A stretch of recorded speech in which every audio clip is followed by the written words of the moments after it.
Para sa DNR, ang mga informal settler ang isa sa mga dahilan kung bakit sobrang dumi ng Manila Bay. Kaya plano ho ng ahensya na magtayo naman ng gusali para sa relokasyon nila. Balitang hatid ni Bernadette Reyes.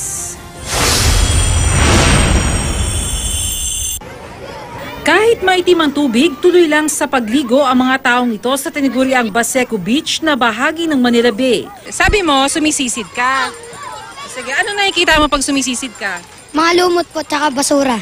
Kahit anong saway ng mga opisyal ng barangay, di maawat ang mga tao. Pinapakiusapan na lang nilang iuwi ang kalat para di na makadagdag sa basura. Sabi ng DENR, ang mga informal settler ang isa sa mga dahilan kung bakit sobrang dumi ng Manila Bay.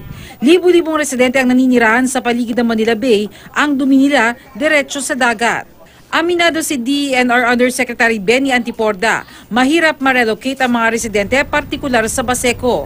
Kaya ang gagawin muna, maglalagay ng silt curtain sa lugar para masala ang mga basura at magtatayo ng sewage treatment plant.